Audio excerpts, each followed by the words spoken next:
everybody coming in on a Saturday morning, Saturday afternoon, whatever you are.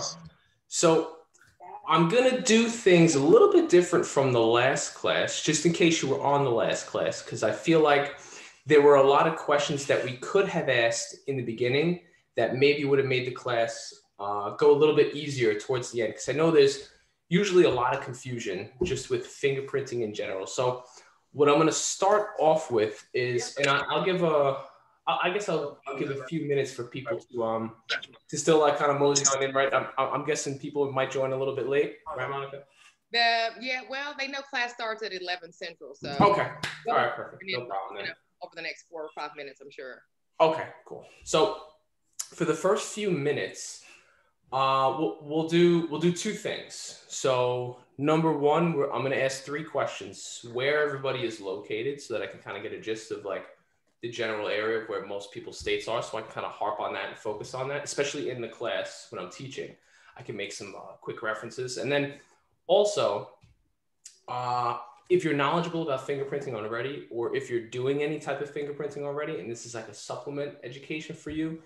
And then the third one is going to be like basically what your on a scale of like 1 to 10, how ready are you to get started if this class is going to end and you feel confident in performing the ink fingerprinting service.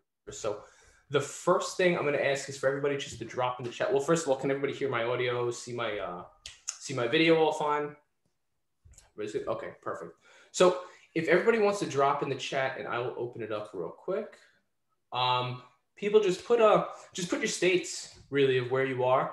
I'm going to give about 2 minutes for everybody's state to go. I'm going to go through all of them just so that I can get a gauge real quick. And I'm going to pull up my, my slide PDF that I have over here and get ready for you guys. All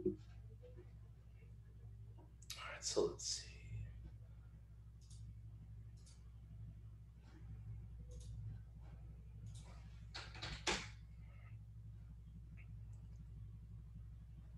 Cool. Looks like we have a lot of people. Let's see.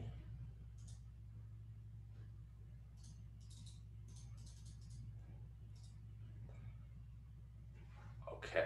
All right. I see somebody said that Tammy's going to be in here shortly. All right. So that's why I'm going to give everybody a few minutes to pile in here. So it looks like we got a lot of Florida, Tennessee, Florida, Texas, Illinois, Texas, Florida, Georgia. These are good states for fingerprinting, everybody. This is really good.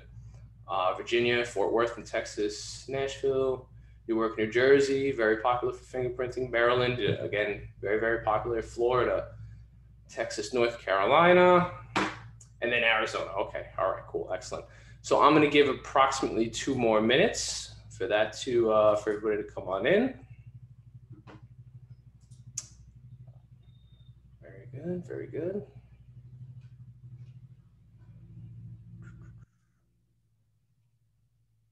And then I had a few people let me know that they couldn't be here because they had other obligations too. So okay, all right, perfect. So then we'll just get going in here. Now my second question is, who here is knowledgeable about fingerprinting already? So what we could do is we'll do like a scale of 1 to 10, just so I can kind of gauge the room. So a 1 being you basically have no idea, right? You don't know anything about fingerprinting, and that's okay. That's why everybody's here in the class today. And then a 10 is going to be you're an expert. So if it's a 10, maybe I'll give you the floor for a few minutes to teach me. But but yeah, just a 1 through 10, so I can gauge the room and everybody and kind of tailor it to what we have. All right, I'm going to give everybody a few seconds for that.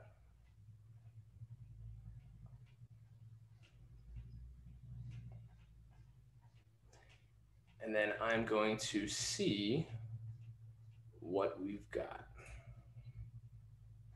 Okay, run through these real quick. I think this is going to be really good. This is going to help me gauge how I take the class and how in depth we go just on ink fingerprinting in general. All right, so we got a lot of threes, a few 5s, a big fat 0. Okay, that's good. Don't worry, we're going to fix that today. 4, 3, bunch of jobs, 1 newbie. Okay, all right, that's good. So it looks like the for the average, we're looking at about approximately like a 1 through a 5 for the most part, which is good, which is why everybody's going to be here. We're going to we're going to get everybody to about like an 8 today. It does take a lot of time to learn about fingerprinting. It does take a lot of time to be proficient in just actually physically taking prints. So in physically taking prints, you are going to have to practice it at home. We're going to give you a lot of resources at the end of this class in order for a little ink kit that you can get on Amazon, other things like that. The materials are actually pretty cheap. And I'm going to do a live presentation of just fingerprinting myself over here too. And I'm going to show you exactly how kind of easy it really is to do it. There's no permits, no licenses required to do ink fingerprinting. That's a common misconception. So it's going to be really good. It's going to give you a lot of good tools. So at the end of this class, quite honestly, if you practice on a family member or yourself with ink fingerprinting, tomorrow you could start offering the service and start charging money for it. That's how confident I am in just teaching you the things that you're going to need to know in order to do this. So also with the class, the PDF document that I'm going to be sharing shortly is going to go over some things like pricing and just regular services.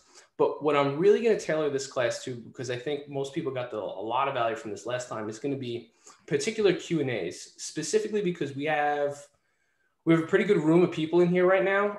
And I'm pretty confident I can get to everybody's specific question if they have one. So there is going to be a part in the class, probably about a half hour in, that we're going to go over specific questions. And it's going to be specific to your state.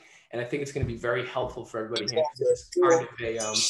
This is a very good setting where people can kind of ask their questions to me and I can go on them one-on-one in a group setting so that everybody else can learn as well. So now the last question is going to be, how confident would you be if at the end of this course you learned most of the things that you need to know about ink fingerprinting? Would you be taking an appointment on Monday? So let's say you take this class, you practice. How confident would you be in yourself in performing the service Monday at, let's say, 9 a.m.? You got to fingerprint 3 people. So we're gonna gauge a scale of 1 to 10. How many people believe that? So just give me a scale of 1 to 10 in the chat so that I can see what we're looking at.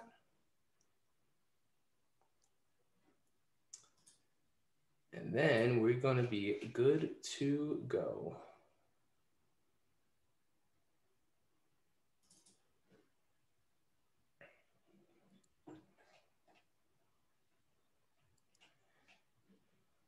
Give everybody a few seconds here.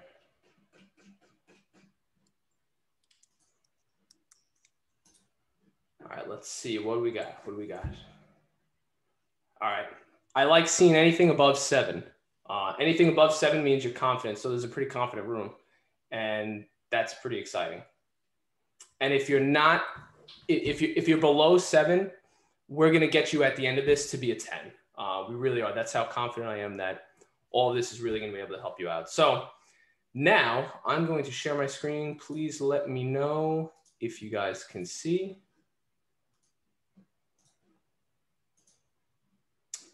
Can everybody see this? We're all good? All right, cool. So ink fingerprinting 101. This class is going to teach you everything you need to know about the ink fingerprinting service. Now, common misbelief is that you cannot do ink fingerprinting in your state. So it's actually untrue. You can do ink fingerprinting in all 50 states. Some states are different than others. Some states are more profitable than others. But every state, this is a very viable business option in order to do. So that's a common misconception that I want to clear up right now. You can move to anywhere in the world, quite honestly, and you can perform this ink fingerprinting service. So quick background on who I am. So I am the PrintScan marketing director. PrintScan is a national fingerprinting company headquartered here in New York. I work remote for them. Most days I work there about 4 days a week for now as the marketing director. Now, I also own my own company called Bump It Marketing. We primarily started off as a web design company. PrintScan became one of our biggest clients about 3 years ago. Their business intrigued me so much when I was just a small, small team of 2 people, servicing a bunch of clients for web design.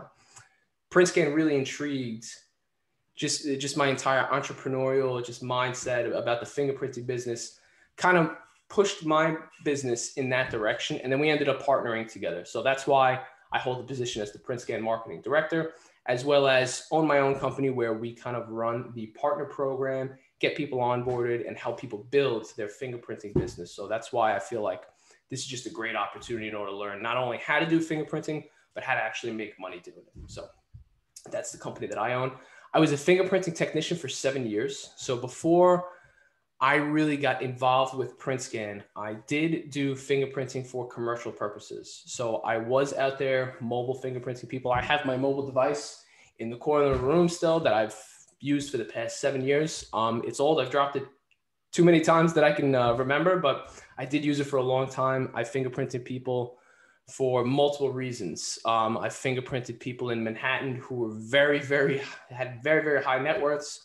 A few celebrities and everything, and I've been on that. So I do have the experience in it. And then I'm also right now currently an active detective in New York State.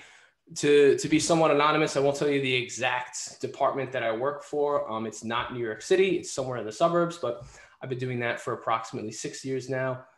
So I do know fingerprinting on the criminal side as well, where the prints go, how they're stored, and how they're disseminated through both state departments and federal departments. And that's always important to know in case a customer ever asks you a question. So that's who I am. That's a little bit of a background on myself. Again, the class structure, won't go too crazy on this. We're going to skip around a little bit because it seems like people are pretty confident here. They're ready to learn.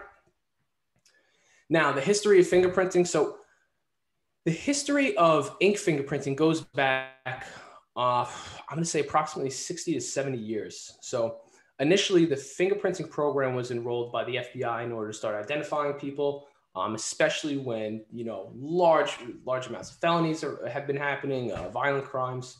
So people were being fingerprinted to be identified for both jobs, employment, as well as criminals. It started with ink fingerprinting. Nobody knows the actual exact year that live scan fingerprinting came about. Live scan fingerprinting really started becoming popular, I'm going to say in about like the early 90s, mid 90s. That was mainly for federal agencies, the FBI, the CIA, started rolling out to other state governments as well for police departments, state police departments, local police departments, where they were capturing live scan fingerprints for people who have been committing crimes and being charged with misdemeanors and felonies, sending them to the state and the FBI and other agencies like that. And then in the commercial sector, live scan fingerprinting really started becoming popular. And I know I'm touching on live scan a little bit, but it is very relevant. Live scan fingerprinting started becoming popular probably in about like the 2007 to 2008 range. That's when the commercial services such as FBI background checks, FINRA background checks, state background checks started becoming very popular because it was just an easier, more convenient service. Now, the reason why that's important to know is because a lot of customers will search for the term live scan. They'll search for the term electronic fingerprinting and not realize that what they actually need is an ink fingerprint card. So the problem with the fingerprinting industry is that there's no knowledge just out there on the internet about what fingerprinting is. That's why you're on the class today. So because there's no knowledge, that means you being a business owner, being an entrepreneur, thinking about offering fingerprinting, you're going to do your research, right? Or you're going to do as much research as you can to learn about fingerprinting. The regular client or customer that you're going to end up servicing is not doing their research. They are just looking for services. So they don't always know exactly what they need. So it's very important to know just a little bit about live scan services in general and history of live scan in order to be able to correct a customer or client when they call you to say like, no, you don't need, an electronic appointment. You actually need a fingerprint card. You need a physical card that looks like this, a little FD258 card, right? So we'll move on from there.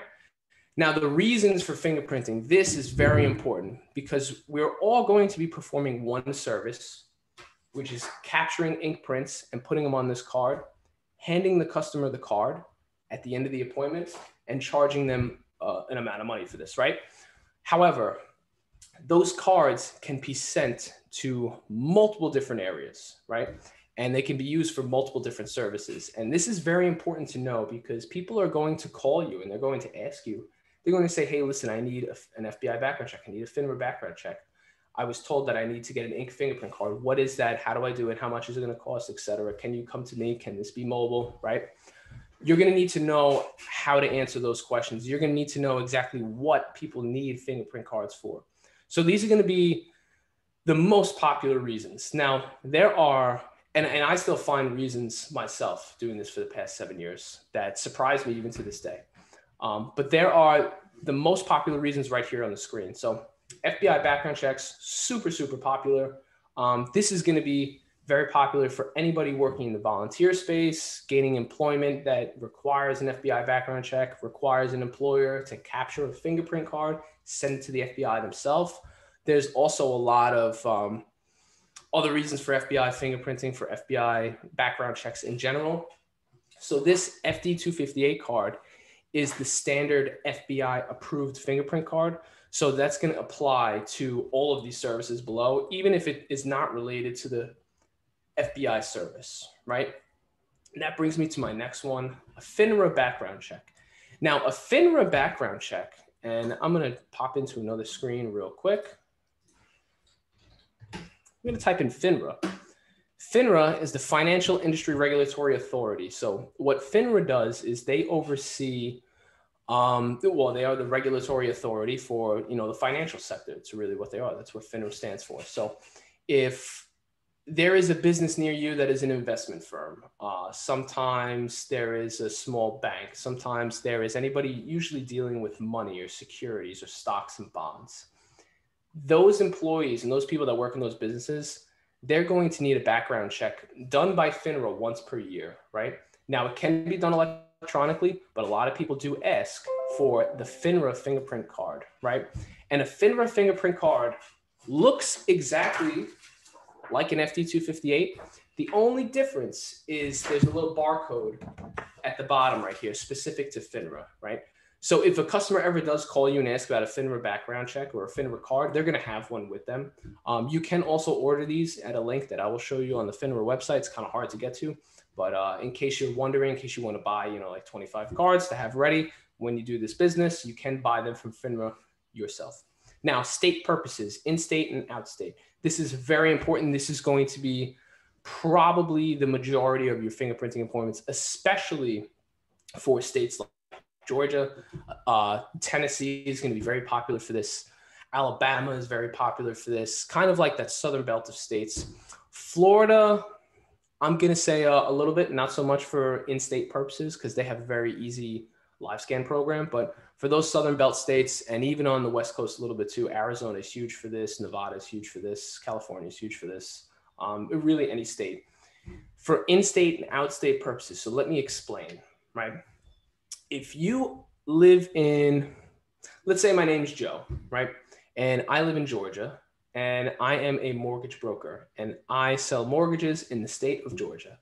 I have a client come to me and say, listen, I have a hard time getting a mortgage. I'd like to go with an out-of-state bank because they're not going to do as stringent of a check, right? Everybody kind of knows that little loophole that you can do from an out-of-state bank to kind of get a cheaper mortgage or to get a mortgage a little bit easier. So what they're going to do is they're going to go to another state like Alabama, like a bank in Alabama, and they're going to attempt to get a mortgage in Alabama. However, that mortgage broker, if he or she is not licensed in Alabama to sell mortgages, he cannot do that.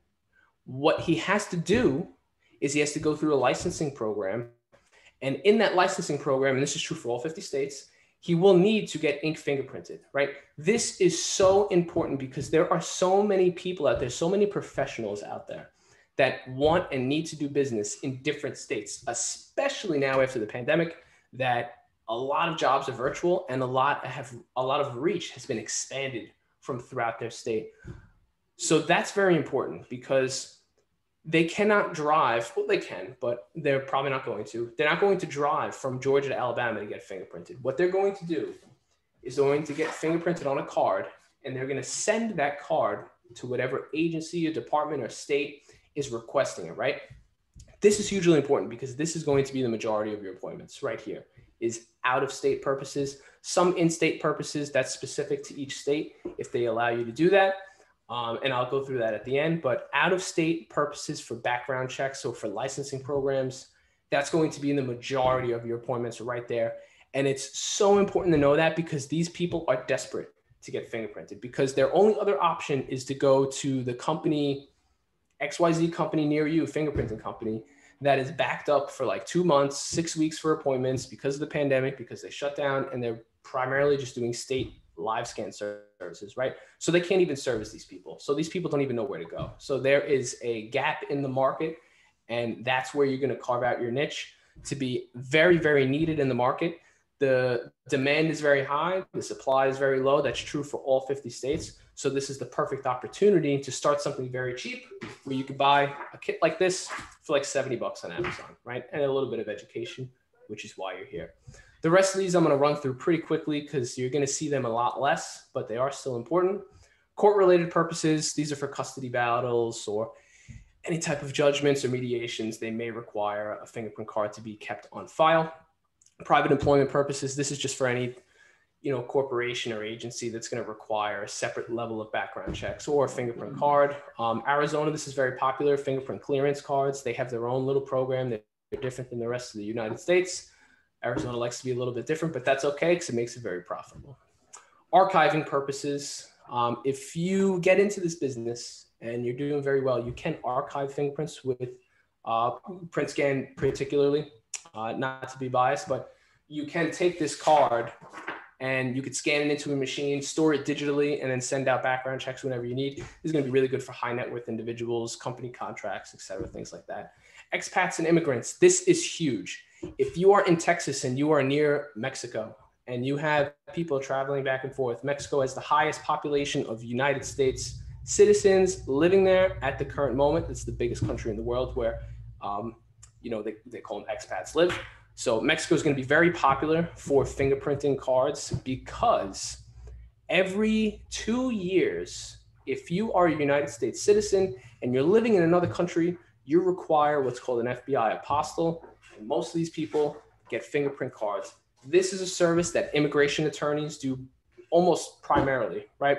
And they really don't know anything about it. And they quite honestly don't want to do it because it's just time out of their day and they usually do it for free. However, they usually have those immigration attorneys on retainer, right? And it usually takes a long time to get that fingerprint card. So if you know somebody who is a United States citizen or you end up advertising for expats in fingerprinting, you're gonna, that one person that does call you is gonna pay an arm and a leg to have it done. I can guarantee you, I've heard this story so many times from people that live in those states like Arizona, like California, like Texas, even Florida, all those states that are at the southern tip, very popular for this specific reason. That right there took me about 4 years to learn. So there's my knowledge just, being dumped out of my brain. Now, volunteer work in SF87, volunteer work, anybody that's working with children or working with volunteers needs an FBI background check, needs a fingerprint card. An SF87 card is for government purposes only. So that's if somebody's going to be working inside of like a military base, usually needs some type of special clearance, is working with any type of government contractors. They're going to need an SF87 card. Looks very similar. Now, you can't really buy these, unfortunately. It's very difficult to buy them. There's two ways to get them. Either the client has to give one to you, or you can go online and just search up SF87. You can print out the diagram and you can just print it out on like a card stock and cut the card out yourself. This is going to be super rare, but when people do ask for it, you're going to be surprised and you're going to have no idea what it is. Hopefully you look back onto this class. Remember, we spoke about SF87, that it is rare and that you can absolutely service it. Now, we're going to scroll down and show you what these fingerprint cards look like. An FD258, an SF87, and an NFA fingerprint card. This is for firearms purposes. Some states have these, some states don't. Pretty typical. They all look almost identical to the FD258 card.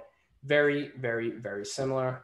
Most of these cards are just a derivative from the FD258, the FBI approved card. Now, the FD258. First of all, if you guys are getting value from this, give me like a 1 through 10 in the chat. I usually like to do this to kind of break it up a little bit, get your fingers typing and get people get people going again. So give me like a 1 through 10 in the chat. I'd love to check it out. Hope I'm not speaking too fast for anybody. I know this is going to be recorded, so a lot of coffee today. Awesome. Thank you, everybody. I appreciate it. Thank you. Thank you. All right. Very good. Gives my voice a break too.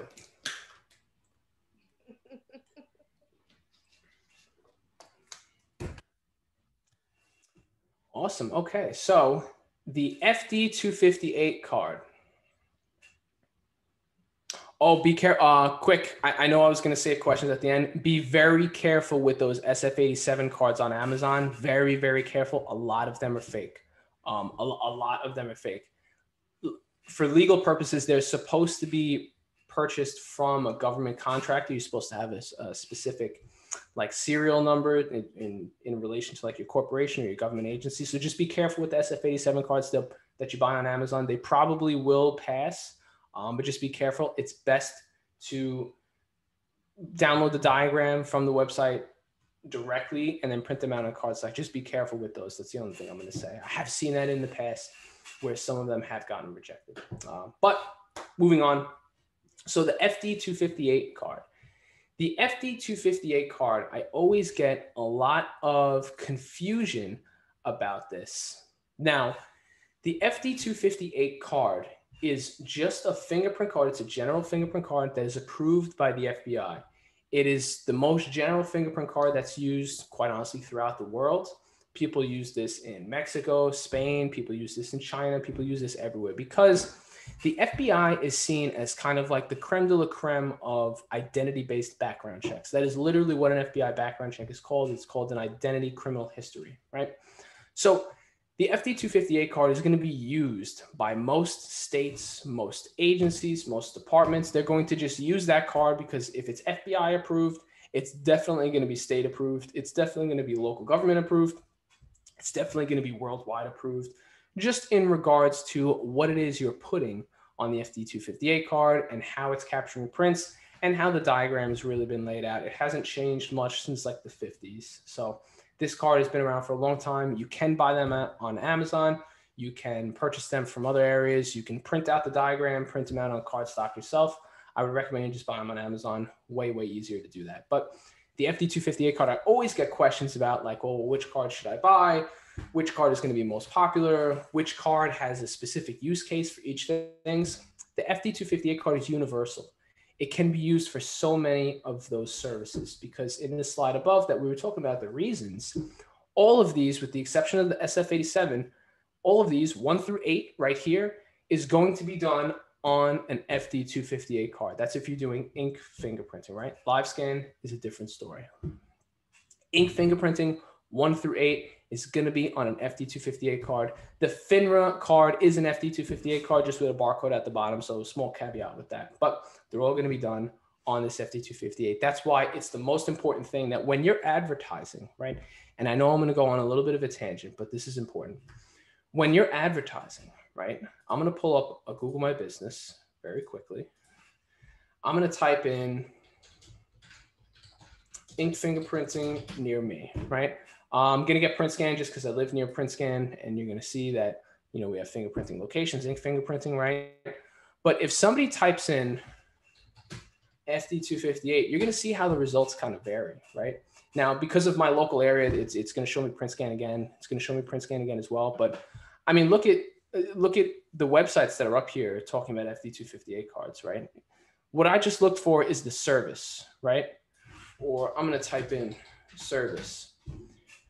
You're going to get so many places that are just selling FD258 cards. If I'm a client and I want to get fingerprinted and somebody said you need to get fingerprinted on FD258 card, I'm going to type in FD258 card service, right? Or ink service or something like that. Now, we see print scan here, obviously, because we try to do a good job with the marketing. But you don't see any other like websites here really advertising for it. It's super, super, super important that when somebody searches for this service, that you have it on your website, on your Google My Business, as a service, as a product. You need to make sure that you show the customer that you actually offer this and that you know what you're talking about. Super, super important, because this is going to be probably your biggest asked question is, oh, what card do I get it on? You know, what is this FD258 nonsense? I don't know what this is. Please help me, right? And when you help somebody and when you answer their question, they're going to give you their money. Clear and simple, because you're the trusted brand, you're the trusted authority. They're going to trust you to capture those fingerprints and charge, you know, a decent amount for it because you are that expert. So very, very important. Just wanted to go on that tangent real quick. Now, we are at the point where I am going to start rolling my own fingerprints. I am going to have to do some setup for this. So for about 15 minutes, I'm going to answer a few questions, and then whatever questions I don't get to while I'm setting up, I'm going to save for later on after the class, and I'm going to answer those as well. But I am going to need to set up because I am going to need to grab my phone. I'm going to have to set up my card, my materials, show you guys everything, roll a few prints. I'm going to put the lights on real quick. So please, if you have any questions at this point, drop them in the chat. I'm going to save my portion in the chat real quick. Stop my share. All right, I'm going to save it right here. Stop my video. Quick 5-minute intermission for me to get ready, and then we're going to pick right back up. So drop your questions in the chat about what we just spoke about for the last half hour. I'll be able to get to them, and then we'll start rolling.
All right, everybody, I see your questions. I'm all set up. I'm going to be joining on my phone so that I have a better view to show you when we start fingerprinting. So I'm going to mute myself real quick so we don't get a bad reverb. And then I'll get right back to it, and I'm going to start getting to these questions.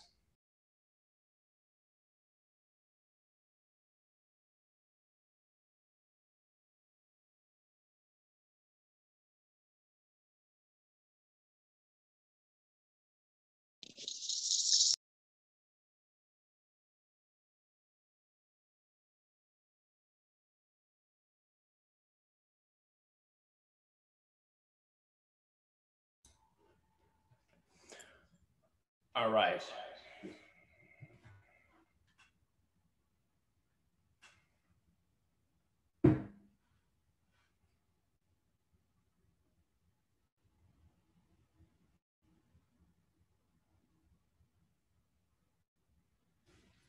All right, how is everybody? Can you still hear me?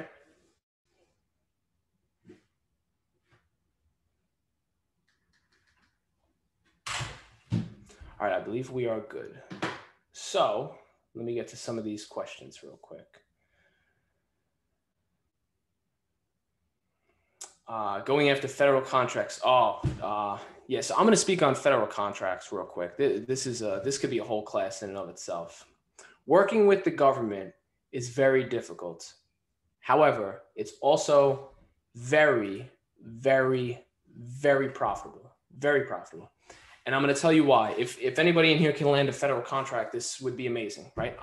It is difficult to do. Don't get me wrong. But so a federal contract is going to be for most agencies, nonprofits, any type of government contractors that employ a lot of people, right?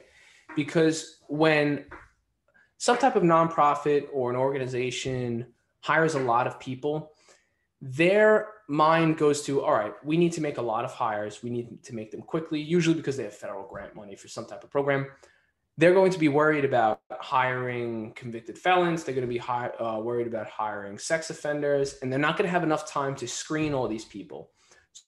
So their usual model is they get an ink fingerprint card or they get a live scan FBI background check. Now, in most states, typically in California, New York, and probably Michigan, it's most likely going to be a live scan background check. However, most other states, they will offer the ink card service, because what they're going to tell these people is they're going to say, go get an ink card, bring it into us. We're going to ship it off to the FBI, right? So if any type of federal agency or nonprofit organization is hiring a lot of people, and they're quite honestly, if they're even in another state and you can capture their attention and you can say, hey, listen, I have an agreement set up. I'm going to fingerprint everybody from your nonprofit. I'm talking a lot of people, 100, 200, 500. I have a client right now. I'll keep them anonymous because I don't want to blow up their spot. I don't want them because the deal is not finally set yet.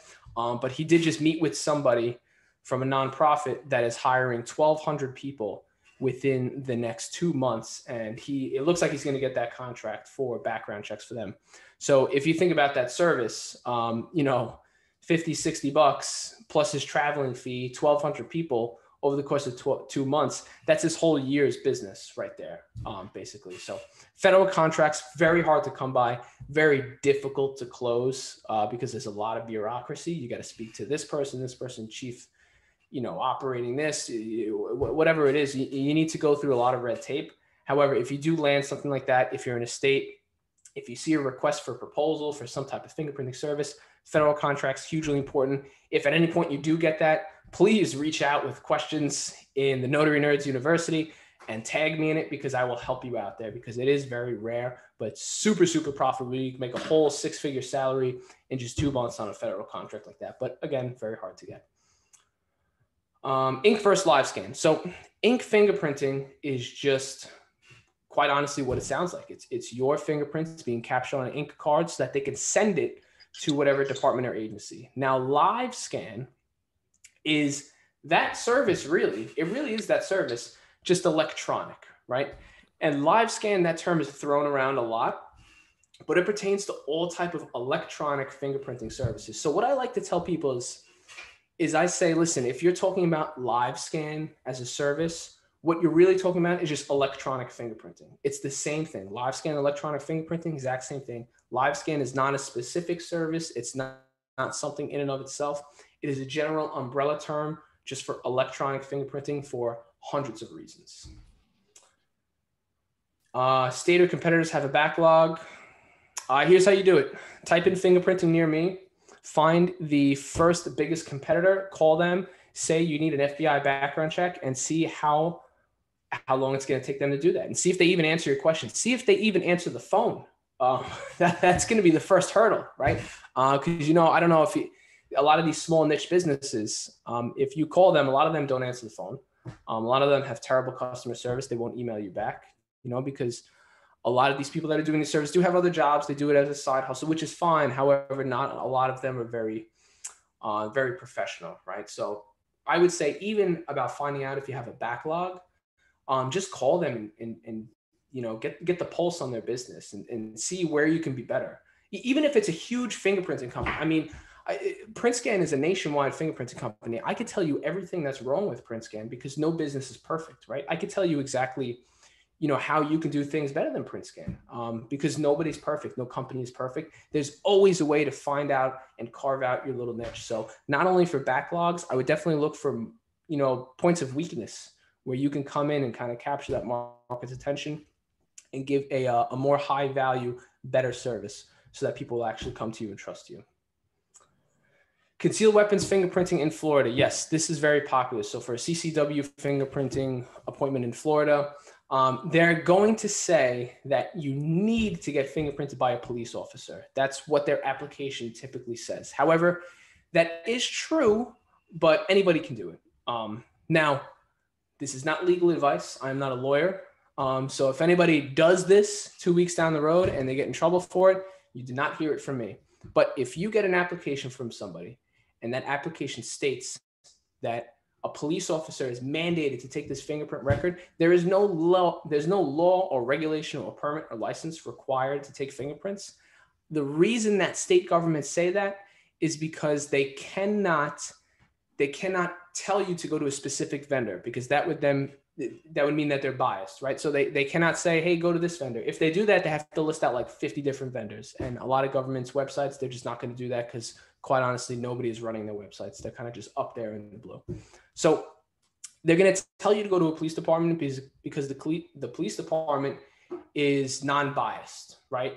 They're a mediator in between. They say, all right, they're another government agency. We can tell them to go there. That's fine. However, if if you've ever been fingerprinted or tried to get fingerprinted at the police department, I'm going to tell you right now, especially me being in the police department, nobody wants to do it. The guy behind the desk is going to tell you to come back 2 weeks from now on a Tuesday when he's on vacation and the other guy doesn't know how to do it.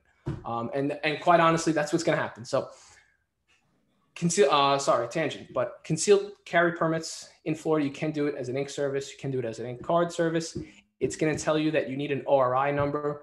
An ORI number is just it's just an agency number. You can find your local police department's ORI number just by Googling it. You can call them and ask them. They'll probably tell you. And you can take the fingerprint record. You can capture it right down the ORI number. And when you sign your name, just don't sign PO or don't sign, peace officer or whatever. Just sign your name. They're going to accept it. They're always going to accept it. And I've had that question with multiple clients that we have in Florida. So very good question. All right, let's see. Let me read this one real quick.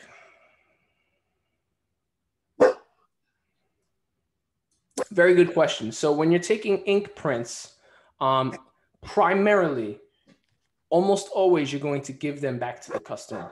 There are some applications that people are going to give you where they're going to ask you, can you just send it in, right? And it's very clear instructions. Usually it's just take this fingerprint card, send it in with the photo ID of your license front and back. You could do that for them. It's going to be a higher service though. Obviously, you're not going to charge you're not going to charge just $50, $90 for this. You're going to charge like $250 because it kind of almost gets into like a legal service type deal.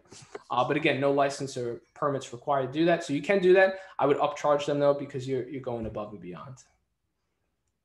Missed the information about the SF-87 cards. SF-87, just a government card.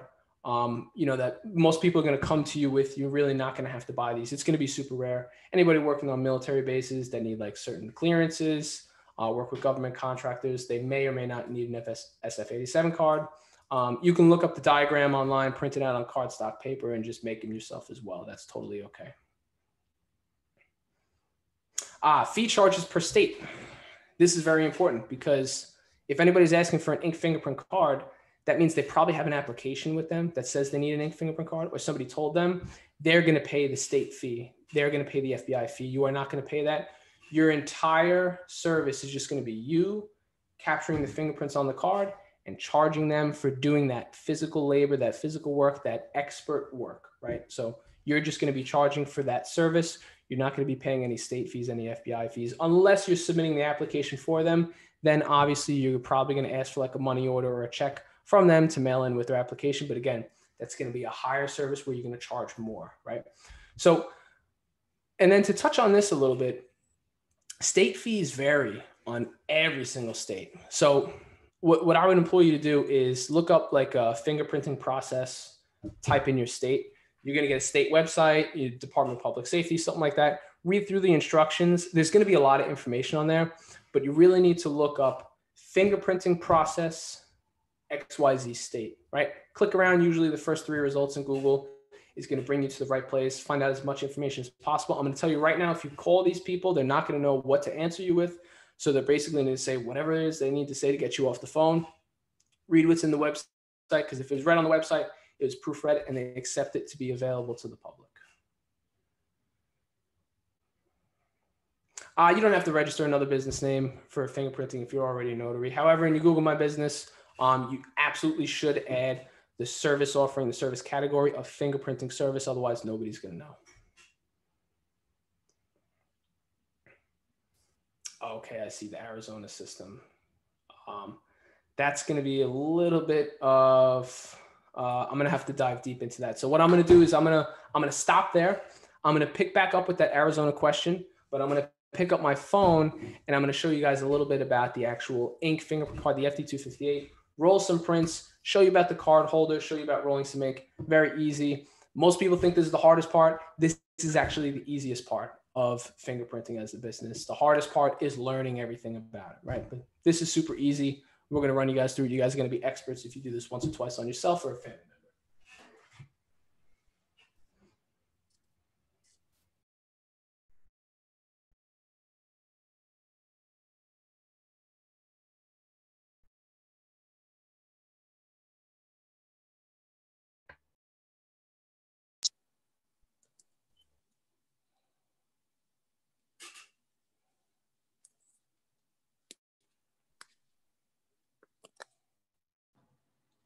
All right, so can everybody hear me? I'm going to run in the chat real quick. Please just let me know if you guys can hear me because I did mute myself on the computer. Okay, yes, perfect. Very good.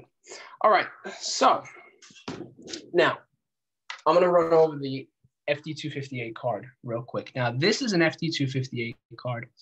Most of these things, these boxes that you're going to have to fill out are very self-explanatory. There's nothing that's ever going to be too tricky. Now, the only thing that's going to be a little bit tricky is going to be this box right here, the ORI number, right? Now, if anybody has an application that's asking for an ORI number, that means two things. It means the application that they got themselves has an ORI number attached to it, and you'll need to enter it right here, right? However, the client's going to know that. This is very popular in Florida, which I will speak on. If anybody throws a question in the chat about Florida, I'll talk about ORI numbers because it's gonna need to go into more detail, right? But the only other thing with the ORI number is every local police department and every state police department has an ORI number. So what I was talking about before is if somebody's requesting an ink fingerprint card and the application says must be done by a police officer, you're going to have to enter in that ORI number. And a way you can do this is you can Google, Florida State Trooper ORI number. It's going to pop up right there. You'll be able to enter it right here, and the card will be accepted. So those are the two use cases for the ORI number. That's the biggest question that I get in regards to what do I enter here. The rest of everything is totally self-explanatory. You're going to have some regular pedigree information, first, last name, residence, date, signature of official taking the fingerprints. That's going to be you, obviously, just first name, last name, quick signature. Employer and address, that's whoever is requesting it. Reason, just ask the person the reason. The rest of these boxes, very easy, very simple. Now, when you're actually rolling the prints, right, there's going to be two things that you see. You're going to see R and L. R means right, L means left. Pretty self-explanatory. And then we're going to go over the actual appendages, right? So you're going to have the index, middle ring. You just read the box, and that's what you're going to have to put inside the box for the fingerprint check. Now, when you're taking fingerprints, right, going to be some things that you're also going to need other than the fingerprint card. So I'm going to get rid of this. I'm going to come back to here. Now, this is a fingerprint card holder. Get this on Amazon, usually like 25 bucks, pretty cheap. You're going to open this up, pop the fingerprint card in here like so. You're going to be able to move it up and down. And when you clamp this down, if you can see, you're going to see how it kind of clamps that card in place. This can be screwed down onto your desk. I didn't do it here because I don't take fingerprints at this desk, so I'm not going to ruin my desk and screw the holes into it. But you can absolutely take screws, drill them right into the fingerprint card holder. This is going to be very important right here because otherwise the card is just going to move around. You're going to have very bad prints. So what you're going to start with is this top row right here. And you take a little bit of time to get it set. You're going to read right thumb, index, middle, ring, little, right? Now, this is going to be for the right hand for training purposes because I'm holding my phone. I'm going to do it with the left hand. I know that wouldn't be accepted by the FBI, but we're going to cheat a little bit because me doing this by myself is a little bit difficult. So I'm going to show you what the ink looks like. The ink is very, very simple to get. You can go on Amazon. You can get fingerprint ink. This is Printmatic Flawless. This, again, costs probably about like $20. You can get that out as well.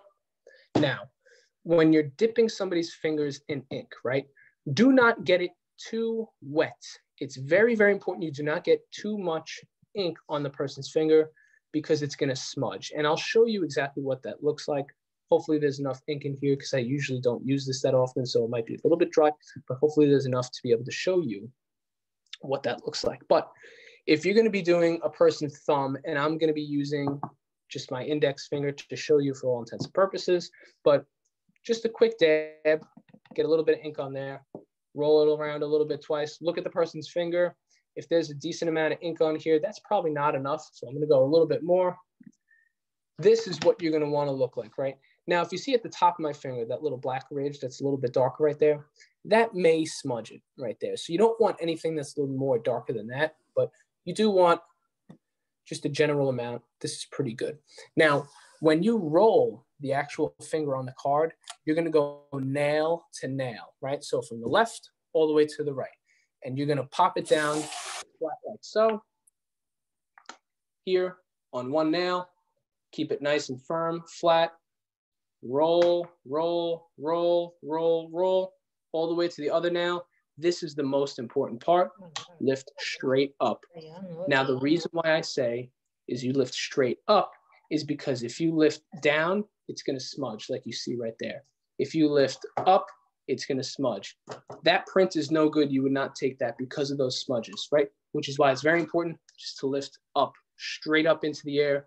That's the best way to do it. Straight up, you will not get any smudges. Super important. I see so many people make that mistake when they're doing ink fingerprint cards in the beginning, right? Now, I'm going to go over one more finger that's usually a little bit difficult to do, right? And it's actually two fingers. It's going to be either the ring finger or the little finger. Now, the ring finger is going to be difficult to do because it's very hard for somebody to put just their ring finger up, right? It's not easy to do this. As you can see, my middle finger kind of wants to go up as well. So sometimes what you're going to need to do is you're going to need to hold down their fingers for them and force that ring finger to come out like this, right? Now, also, what's going to be even more difficult is going to be rolling nail to nail, right? As you can see, I could do it on myself because I've been fingerprinted before. I've been fingerprinting people for a long time. But the regular person that's getting this appointment taken is not going to know. So be very careful with the ring and the little finger because you're going to need to guide them because it's an unnatural position. It is not going to be super comfortable for them, but guide them through it and say, hey, listen, your fingers are going to want to open. They naturally want to open, right? They don't want to be closed in all these weird kind of setups. So you're going to need to guide them through that, and you're going to need to hold their fingers down just a little bit. Now, I'm going to show you with the ring finger real quick because it's pretty easy to do for myself. Again, we'll go through one more scenario. A decent amount of ink right here. Now, the ring finger goes on the side. Again, nail to nail, slow, slow, slow, straight up. Now, that right there is a pretty good print. It's going a little bit on the bottom ridge like that. It can overlap just a little bit. The most important part is going to be those ridges, nail to nail right there.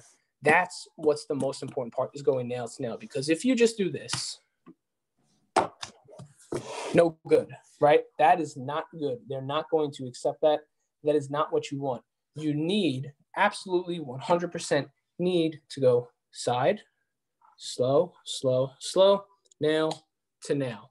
That is a much better print as opposed to this. This will get rejected every time.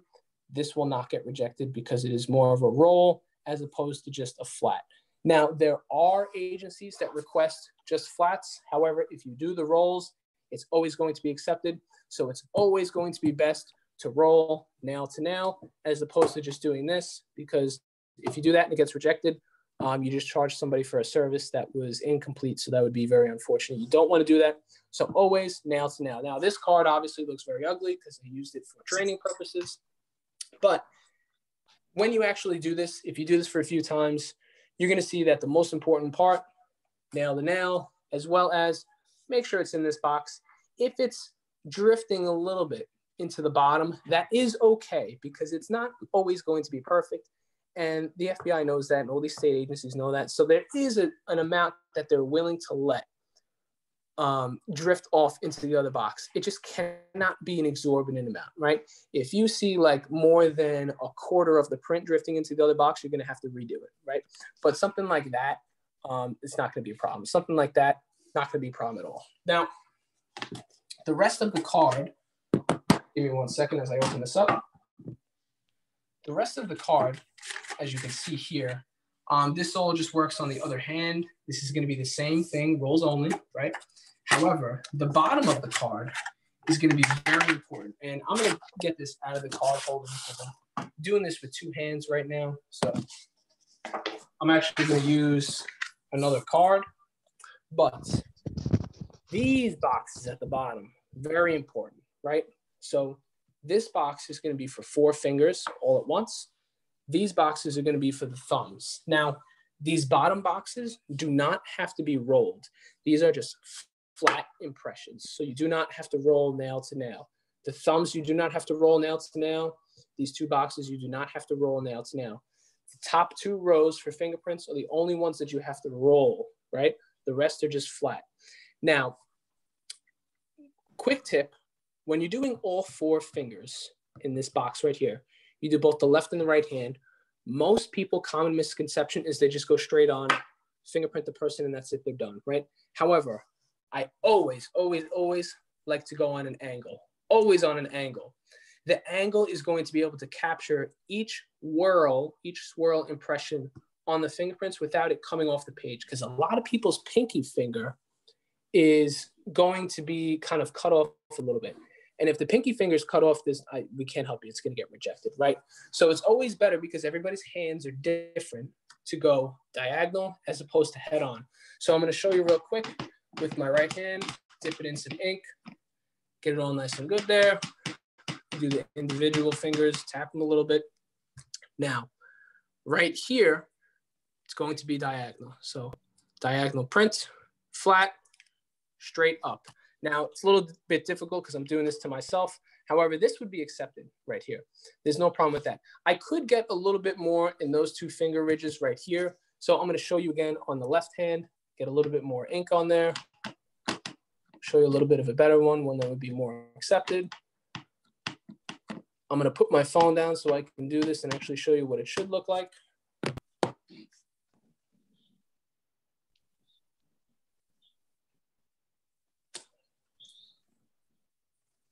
So that's going to be a little bit better right there. We do have a little bit of a wet spot. That's fine. That'll dry up. You'll still be able to see the impression. But as you can see, we have the actual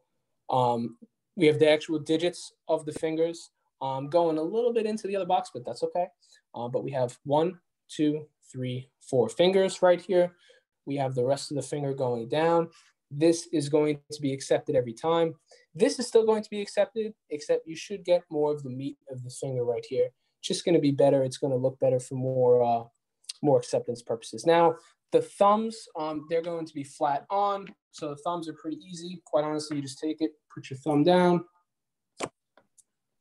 lift up right there, slap your thumb in there. You're going to do this for both the left and the right. Again, this one's floating into the box a little bit. However, that will still be accepted. That's like kind of right on the line right there. Anything more than that, it probably wouldn't be accepted, but there's a little bit of space in between those 2 impressions. So that would definitely work. Now, obviously this card looks very ugly because I'm doing this to myself and trying to teach at the same time. However, when you do this to a person, when you do this to a customer, it's going to be much easier. You're going to make a little bit of conversation on the side, ask them what they do. It's kind of like when you're at a doctor's office, right? So, and that's the entire service. Now, there's going to be some questions about people's hands. Some hands are very dry if you're working with like a mason worker. That's what I'm going to go over next. So I'm going to hop back into the computer, turn my phone off. I'm going to wash my hands real quick, and I'll be back. So this is the part where we're going to start getting into the questions about the fingerprinting card generally, just in general, just the fingerprinted card, taking the fingerprints. So get your questions ready for that. And then afterwards, I didn't forget, I'm going to stop with the fingerprint card questions and pick back up with the Arizona question and continue on. So let me get myself set up here.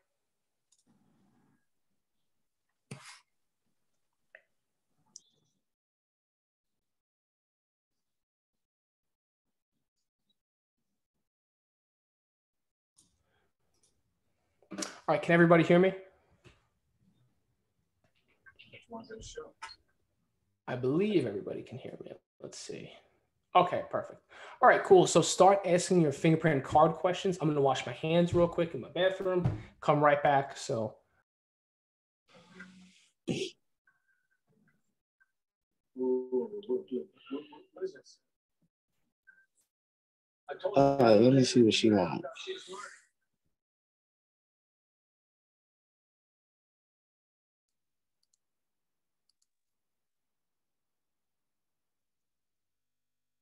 I got them, B.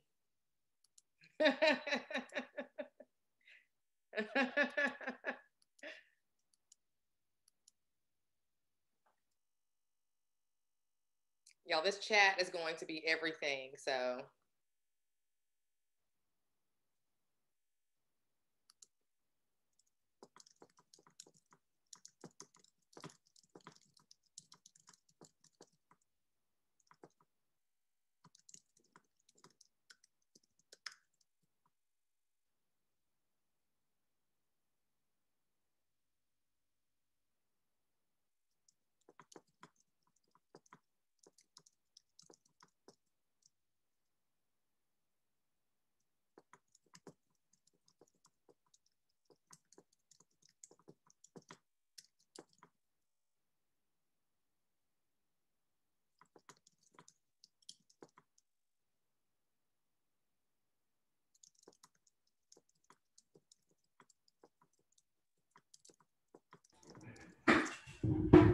All right, everybody, we are back. Now, I'm sure there's a lot of questions about the fingerprint card in general. We're going to be going over those. So I'm going to scroll down to where those are, and then I will pick back up at the at that Arizona question. I did not forget about that. Let's see.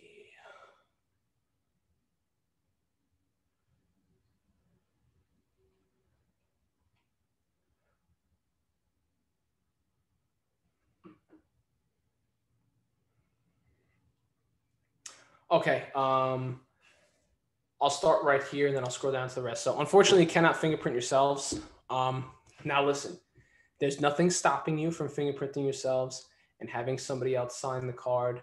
However, that is technically illegal. I would not do that, but I'm just explaining that the actual authentication process of these cards is not sophisticated, right?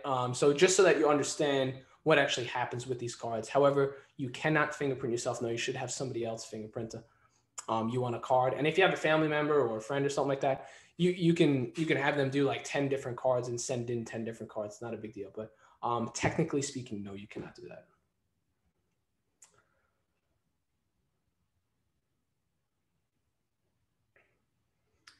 Let's see.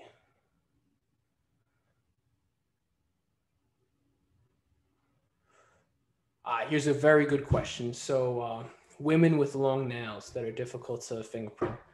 Now, there is no easy way to get around this. I'm just going to tell you that. It is a little bit difficult. Now, if the person has nails that do not curve, it's going to be very similar, almost the same. You're not going to have a lot of trouble. The only point where you're going to have a little bit of trouble is probably at the 4 finger slaps where you're doing the diagonal. That's the only part where you're probably going to have a little bit of difficulty getting everything to kind of go in there because the nails are going to get into the way. You're not going to be able to see if it's in the box or not. However, what I would do is I would have a few other cards set aside and just practice a few times with their hand. Make sure that you have it good, that you're going to learn their hand because everybody's hand is different, right? So what I would hate for you to do is roll all the fingers successfully and then capture the 4 fingers and then screw it up because they have long nails. That's going to be the hardest part, right? So practice on a few blank cards with the 4 fingers. Make sure that you learn their hand and you learn their dimensions and you're comfortable. Once you're comfortable, then bring it over to the finalized card, capture it there. Long nails are very tough because you can't tell these people to cut their nails, take off their nails. Obviously, you're not going to do that. It is a tough service. Now, I'm not going to say to charge more for this, right? But maybe a little bit of a caveat on the website of something like, please make sure that if you do have long nails, just please be mindful that you are going to be fingerprinted. So if you were going to fingerprint yourself and it would be very difficult, how do you think it's going to be for the business owner? So unfortunately, no easy way to get around that, but definitely have a few extra cards set up. Do a few practice runs because you're going to have to get to know, you're going to have to do that person different than anybody else, right? Now, what I'll also talk about is people who work with their hands. So mechanics, masons, anybody that works with stones, typically very dry hands, right? You should have a box of wipes. I don't have it with me right now, but any type of box of just cleaning wipes is going to be able to, number one, get the ink off the fingers when they're done, right? But number two, it's going to moisturize their hands, right? And you could have a little bit of like a hand sanitizer. You could have a little bit of like a moisturizer or something like that. Not too much because it's going to smudge the prints, but enough to where it kind of takes the ridge of the fingerprint and makes it more impressionable. It makes it a little bit more moist so that you can actually capture it. Because I have taken prints from some people where you pop their hands both on a live scan machine and with ink cards, and it looks like a blob. And you're like, what the hell is going on, right? And that person's gonna be like, I don't know, I've been a Mason for 27 years. You're gonna be like, okay, makes sense. That person's gonna be very difficult to do. It does happen. I wouldn't charge more for it because it's kind of unethical. But that's just the gripes of being a business owner. Some people are going to be super easy, have easy fingers. Some people are going to be hard. And that works both for live scan and ink. So anybody like that, I'm just going to say moisturizing the hand always works out the best. If the hands are dirty, clean them as much as possible, obviously. If they need to go to a sink somewhere and clean it, please, if you're talking to people on the phone, just tell them, hey, listen, please come. If you work outside or if you work in some type of labor position, please make sure that your hands are as clean as possible. Otherwise, it's going to mess up the prints and they'll be rejected. So quick caveat with that, because it is somewhat rare. You're not going to get it all the time. It's not going to be a huge problem. But when you do get it, it's frustrating. So you just need to know how to deal with it. You want to Moisturize the hands always. And then go right. Let's see. First client's one was male with big fingers.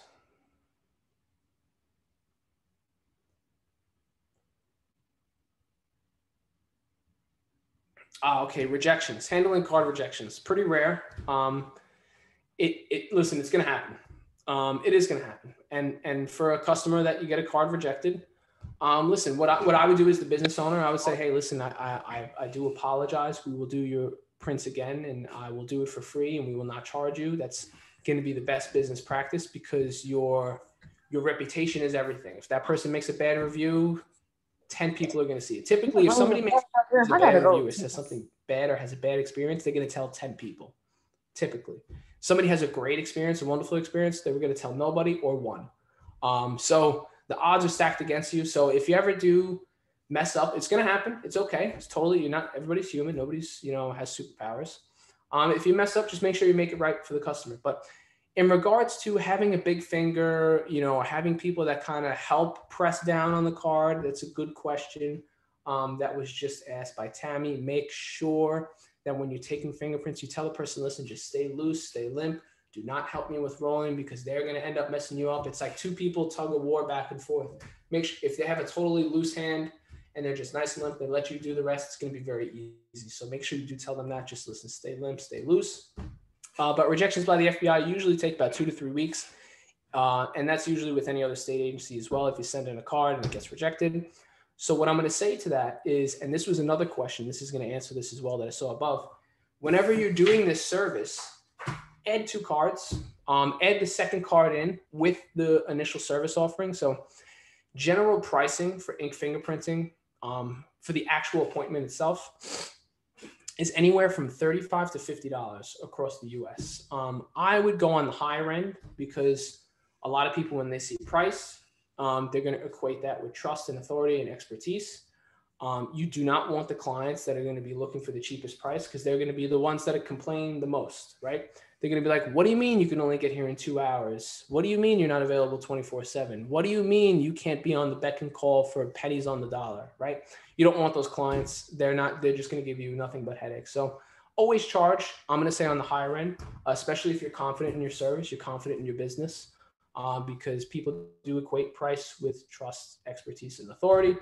However, always add 2 cards in with the service. So 1 card is going to be your good card. Second card, hopefully, is a good card too.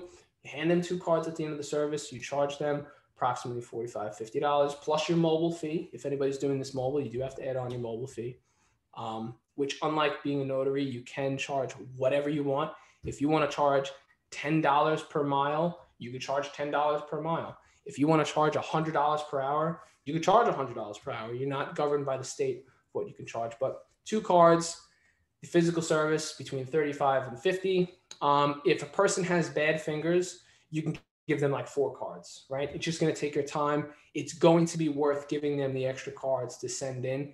It really is going to be worth it, because if 3 of them get rejected and that 4th one just makes it, it's going to be way better, because the customer's never going to find out. They're just going to be like, oh, good appointment. All right, good stuff, right? They're not going to know that the FBI went through 3 cards before they accepted the 4th one, right? So if somebody has difficult fingers, and you know it's going to be difficult, and you're like, take like 3 or 4 more. Who cares? These things cost 5 cents, you know, and it's better you spend the time at the appointment right then and there than the time later on doing damage control. So that's a very good question. Let's see.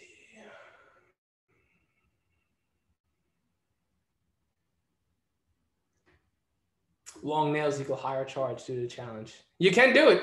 You can do it. That's totally up to you.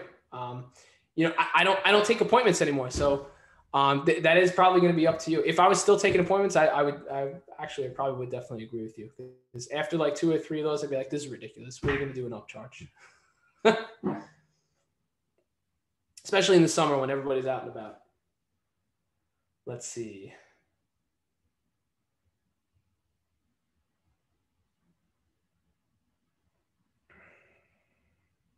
Yep. Yeah. Last 2. Who said Tammy? Yep. Last 2 can be just straight on. Do not have to be rolls.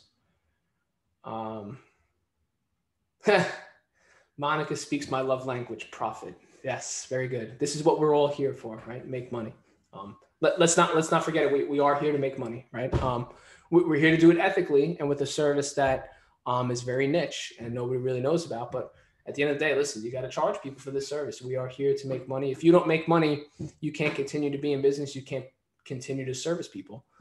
You know, so yeah, definitely got to make money. It's got to be worth it for you, and you have to be happy doing it. Which card requires palm prints? Typically, and I only know this from being in the police department, palm prints like the writer's palm, flat palm, first palm, those are almost always going to be live scan appointments. I have never seen a card. I think I've seen maybe one of them where it was a totally unique scenario where they've requested the writer's palm to be taken, and that was state specific. The palm is super easy to do. I mean, the palm is literally just get it wet with ink and just slap it on. There's no roll. That's the easiest part of it, right? But palm prints are typically just for criminal purposes. So you're not going to have to worry about that. If by any chance you do get a palm print and somebody brings in a card and it's super big and it's got all these crazy, just do whatever is asked on the card. Make a copy of it if you can, and do it on a few of them, you know, and then ask the person, like, what card is this? Because that's going to be good information. And then tell me about it, because I'd like to know. Because off the top of my head, I really am not sure about what card requires palm prints, but good question. Always carry extra fingerprint cards. Yeah, buy like a pack of 50 FD 258s. Always going to be good to have.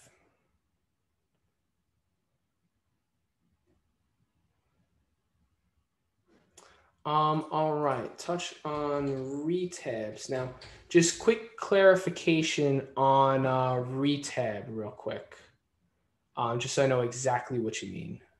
So Stephanie, one of the notaries on the meet and greet this Wednesday. And I'll get back to that. I'm sure it's at a message down at the bottom. Oh.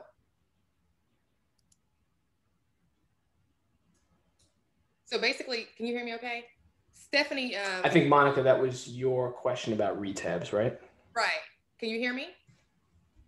Oh, you know what? I'm so sorry. I had my audio off. Sorry about that. Go ahead. Okay. So Stephanie was one of the notaries in Georgia doing these, and she said that, you know, those things. And she said you don't want to, you know, redo an entire card all the time, and you can do a retab. And I was like, what? Do I need to order those? Like, what? She said, but you don't want to have too many on one card, because that could also result in a rejection. Now, is that for a state-specific card that you're doing that for? Or are you doing this primarily for like FD258s or?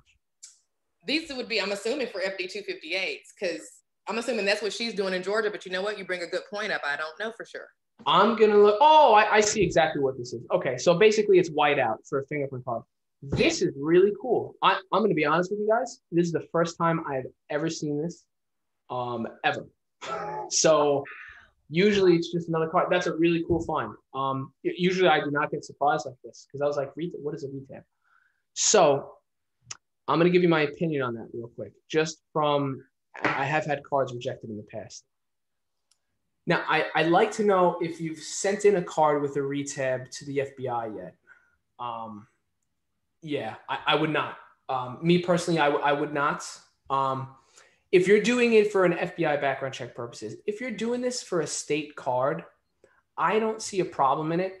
The problem is nobody's going to have the information on whether or not retabs are okay. I guarantee you that's an invention made by somebody who's, just they probably were taking fingerprints. They probably had the idea and said, oh, I'm going to make this thing, It's basically white out for a fingerprint card. Now, I don't see a problem with it.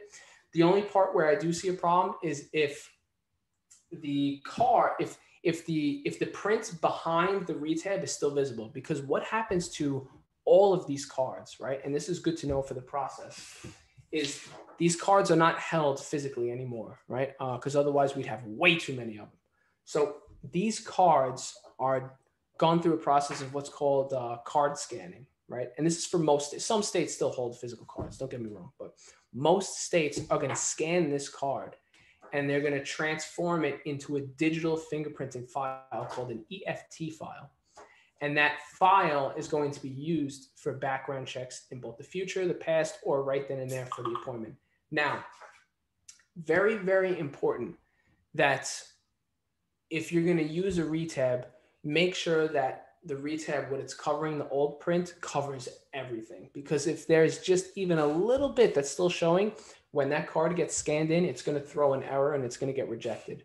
And with the FBI, if they see a little bit of lift on the card, they're going to reject it. I'm going to tell you right now, they're going to reject it immediately. For the FBI specifically. State, they'll probably accept it. FBI, immediate rejection. I'm going to guarantee you on that, almost 99%. And the reason being is because they do not want to have any type of fraud. Because if an FBI authenticator is looking at this card and they're going to see a little bit of a lift in their head, and I can pretty much guarantee this, just from not working with the FBI specifically, but both working with the FBI and the police department and with the fingerprinting world, they go to worst case scenario at all times. Okay, yeah, that's perfect. That's actually pretty good. That is really good. Yeah, so for state specific reasons, that's going to be fine. That should have no problem. For FBI reasons, I would err on the side of caution and just do an extra card, because that process does take a while. The FBI process takes like 2-3 weeks sometimes. You would hate to get a rejection because they're going to see the little lift in that, and they're going to look at that as like, what type of fraud is going on? What is this person trying to hide that's on the original card? When meanwhile, it was just a messed up print, right? But the FBI is the FBI because, the Federal Bureau of Investigation. That's what they do. They investigate things. The person who's going to be authenticating that card is, I'm going to tell you right now, is not investigating it. They're probably a civilian also. But if they see that, they're probably not going to take the chance. They're probably just going to reject it and send it back. That's for the FBI only. I can't be 100% certain on that. That is a great question. That is a really cool product.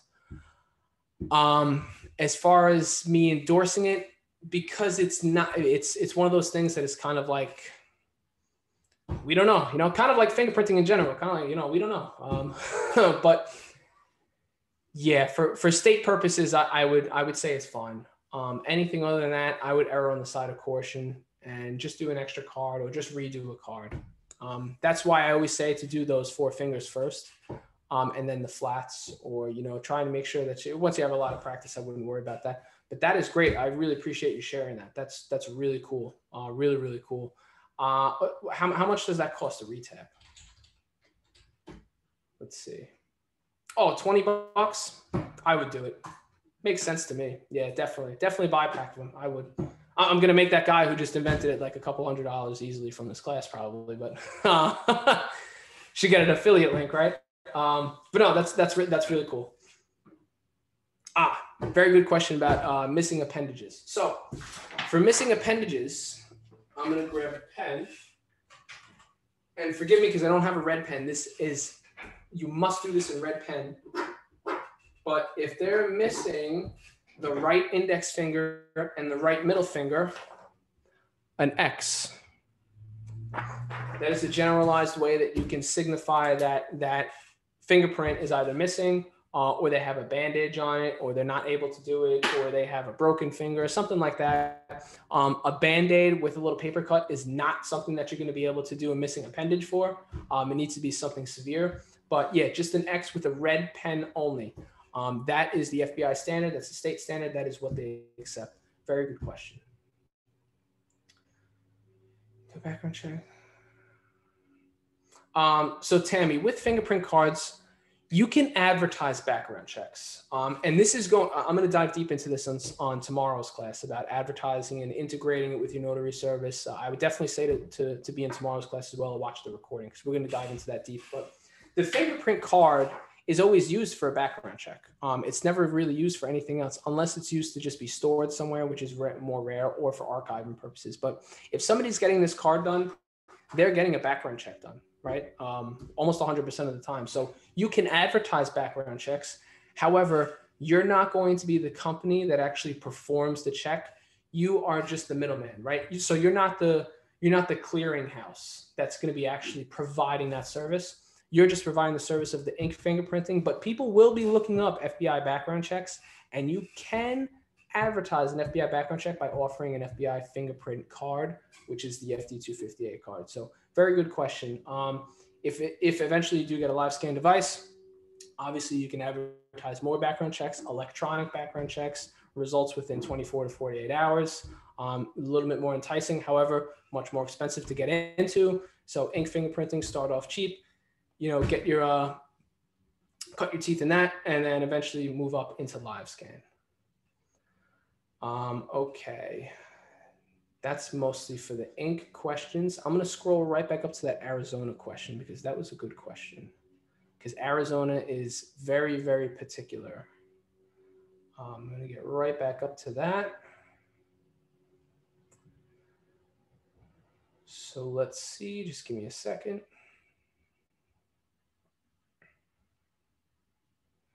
All right, yeah, so Arizona does have their own system. It's called the fingerprint clearance card. Now, the instructions for this on the Arizona Department of Public Safety website is it's all over the place, quite honestly. But anybody looking to gain employment as like a nurse, an educator, something like that, is going to need a fingerprint clearance card, as well as like the rest of the people that need to be like cleared to work in these types of industries. So they get a fingerprint clearance card. You keep the card in your wallet. You send a fingerprint card into the Arizona Department of Public Safety. They do a state background check on you, make sure you're not any type of wanted felon or criminal. And then they mail you in a fingerprint clearance card, which just says that you're in good standing with the state of Arizona, Department of Public Safety, to gain employment as, a nurse, home health aide, things of that nature. So that's the whole Arizona process, a little bit different than everybody else. Okay, that's a retab question. Good, we went over that. Legal marijuana users need to be fingerprinted in Illinois. That's a great question. I'm going to be honest with you. I'm not sure. I'm really not sure. Every state is very different with the marijuana laws. I know New York just decriminalized everything in regards to marijuana. We don't provide any type of fingerprinting. You do need to get fingerprinted if you're going to be in the business of marijuana. That is something that's becoming wildly, wildly popular. I'm going to tell you right now, once this becomes federally legal, and people can have their opinions on it, whatever, right? This is business. But once this becomes federally legal, which I do, in my opinion, believe it will eventually become federally legal, you are going to have an influx of people that need fingerprints for the marijuana industry, right? You are 110% going to need it. And if you are advertising for it, ink fingerprinting specifically, you are going to get clients. Everybody's going to come to you. They're going to send your employees to you. Think about if somebody were to open up, let's say it's signed into law tomorrow. Marijuana is no longer a Schedule I drug. It is free to use for recreational use in all 50 states, Puerto Rico, Alaska, Hawaii, wherever, right?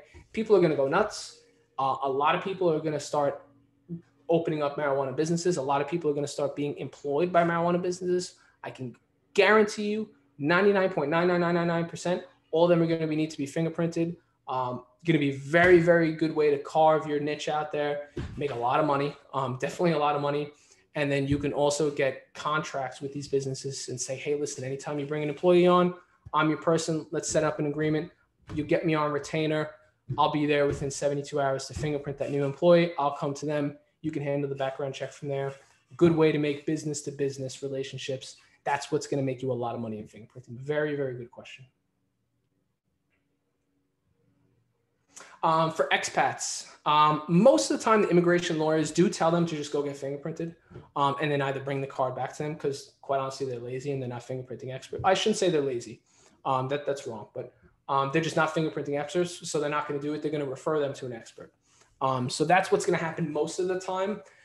There is a live scan service for that. It's called an FBI apostille. Very, very profitable. It's like $400 for an FBI apostille. The fingerprint card, you can only charge, you know, what you charge for a fingerprint card because they're going to be the ones paying for the apostille. But fingerprint apostille for live scan electronic services, very profitable. Immigration lawyers, you can call them up and say, hey, listen, anybody that needs a fingerprint card, I'll come straight to their office. And you can charge the lawyer for that, honestly. That's what I would do, or have them on retainer, or have something. So you be creative with it, you know. Lawyers and attorneys, most of the time they have, you know, a pretty good budget to spend. So I would definitely do that. But usually they tell them to just go fingerprinted. In New Jersey, yeah, Identigo owns the state contract for New Jersey. That's for New Jersey background checks. Ink fingerprinting is going to be popular in New Jersey for out-of-state purposes. Specifically, people going back and forth to Florida, people, you know, moving, people opening up businesses in different states. So out-of-state fingerprinting in New Jersey is going to be most popular.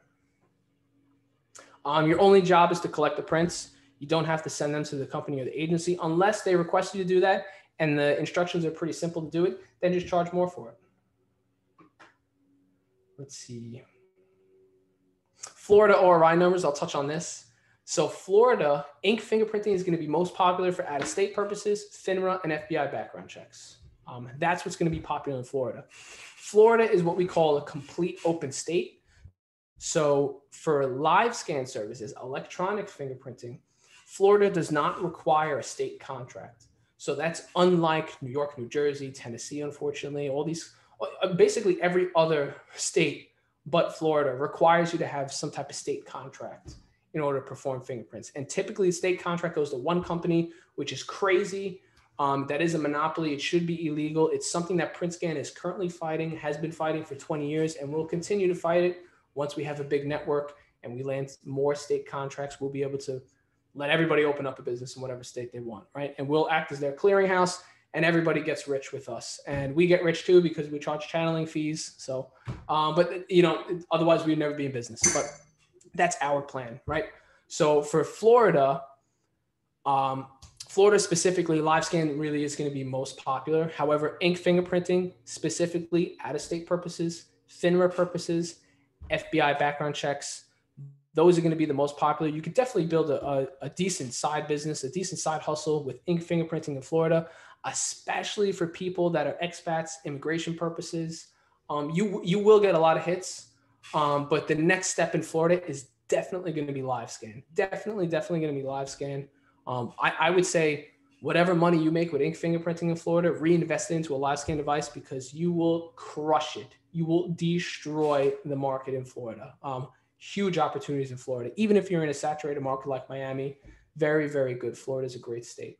More competition though. It is more competition. Don't get me wrong. So anybody that just heard that and was like, oh, I'm not in Florida, you know, that stinks. Your state, I guarantee you, if you operate this business for a long enough time, you put effort into it and you put time into it and you work smarter, not harder, you can make a six-figure business out of fingerprinting 100% of the time. You could do it in any area, right? We have multiple clients that do it right now. I'll send you guys resources, references of people that you can call up and they will say that they're making six figures from fingerprinting. However, it did take them a little bit of time to get there.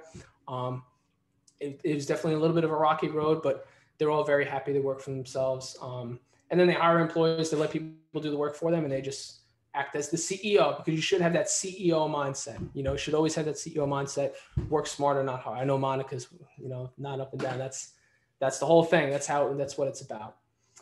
The ORI number in Florida, ORI number we touched on a little bit with the fingerprint card in general, but Florida specifically, the ORI number just means whatever agency is going to be collecting the fingerprints. So the Department of Health, Agriculture, Commerce, Department of Education. They all have specific ORI numbers, and those ORI numbers are given to the clients when they get fingerprints done, because they need to look at the card and say, okay, the ORI number is FL902160Z.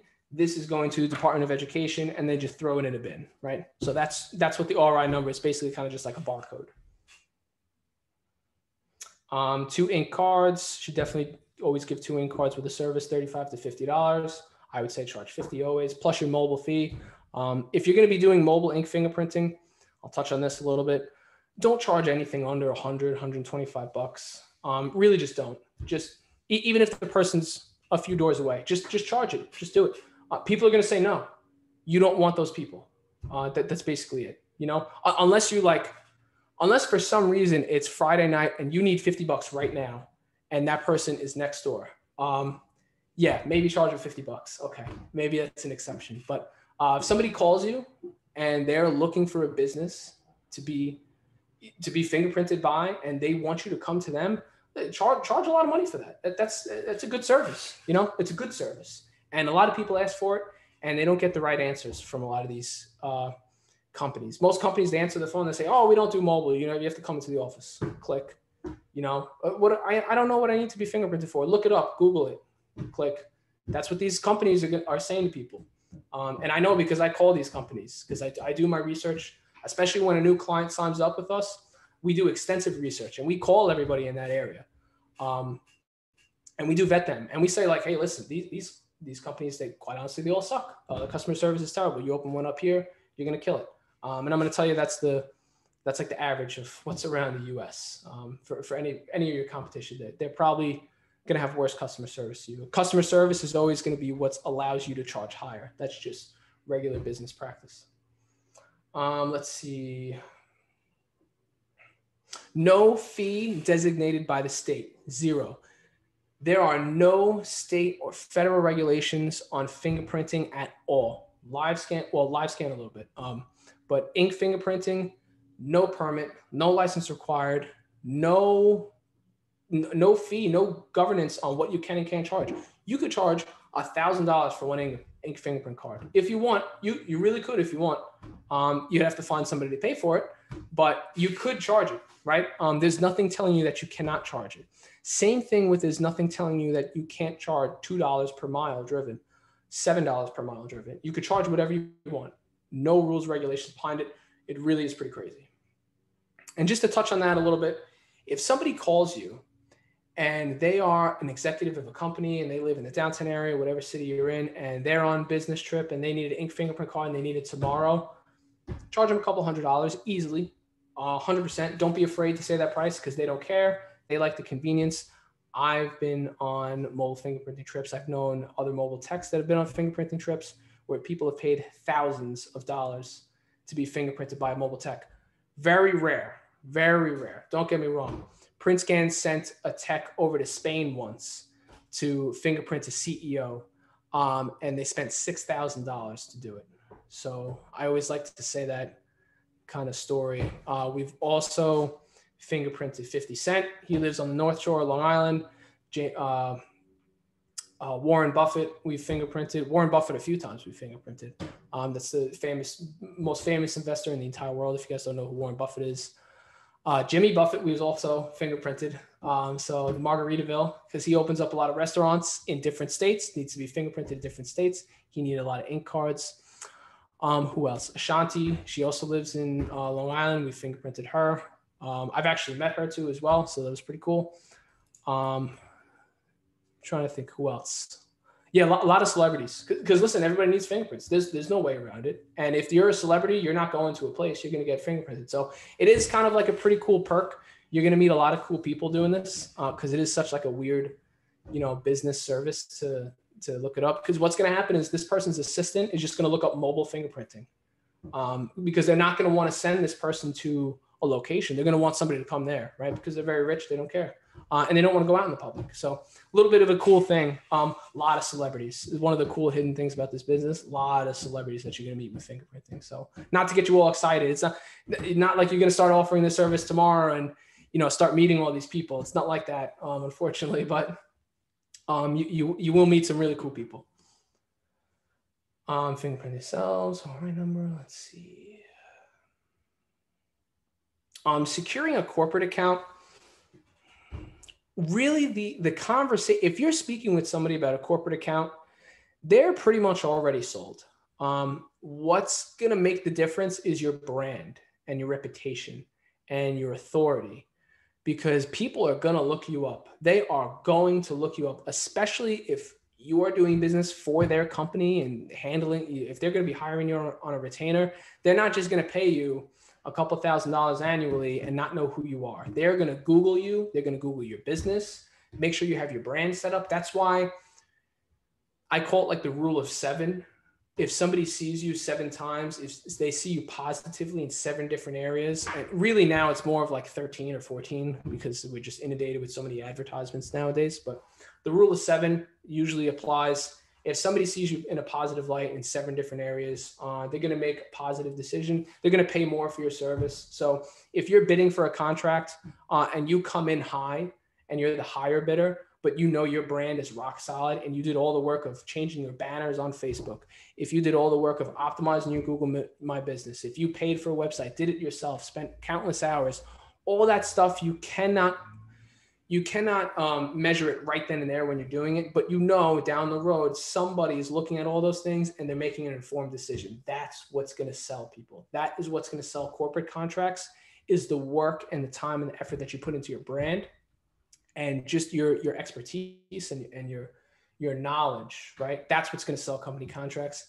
I can't give you a script that's going to do it, because no script is going to do it. It's going to be your brand that does it. Let's see, what else do we have? We're getting towards the end here. I know we got a few more. Out-of-state fingerprinting is very popular in New Jersey. Ink can be used for everything in Georgia. Georgia has a specific service called GAPS fingerprinting, GAPS, Georgia Applicant Processing Service. They can accept ink cards though for the state. So you can do state fingerprinting with an ink card. Most people choose live scan, but you can do it. Let's see. Yeah, Florida, man. Florida's really good opportunities. You don't have to reside in any of these states to do this either. You could pick up, go on vacation tomorrow, bring your equipment with you, fingerprint anybody. You can move to Puerto Rico. You can move to Spain if you want, fingerprint people. You could do it.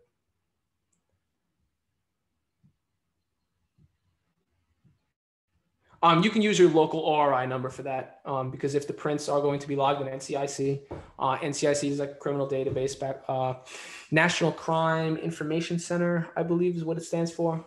If they are going to be logged in there as a fingerprint record, use the local ORI code for your local police department agency. That's a very good question. Whoever asked that, Adela Trees, that's very good. I'm assuming you had some type of prior knowledge, something with law enforcement, because most people don't even know what NCIC is, but very good question. The ORI number for Texas, like state police should have it, but it's going to be your local police department. It's going to be the ORI number. So whatever local police department you're in, Google that and Google ORI number. You'll be able to find it. If not, call the department. They may or may not give it to you. Hopefully, but it should be available on Google. Oh, an OCA number. An OCA number you're typically not going to need unless the client has it. If a client has an OCA number, then record it on the card. If they don't, not going to need it, not relevant at all. Yeah, GAPS fingerprinting, very popular. You can do ink there. Yes, the Virginia, the whole DMV area, right? The DC, Maryland, Virginia area. We have been getting inundated with hits on people looking to start fingerprinting business in the entire DMV area. So anybody who lives there, for some reason, it is ridiculously popular. A lot of FBI apostilles, a lot of FBI background checks, a lot of out-of-state fingerprints, just for that reason in general. Federal, you have DC there, obviously, a lot of people in the government, very popular for fingerprinting. It's going to be great. And that's actually the last question. So, and look, yeah, very excited. Yeah. We did sign up a few partners for LiveScan. particularly in Upper Marlboro and Alexandria. Alexandria, there's room for another partner.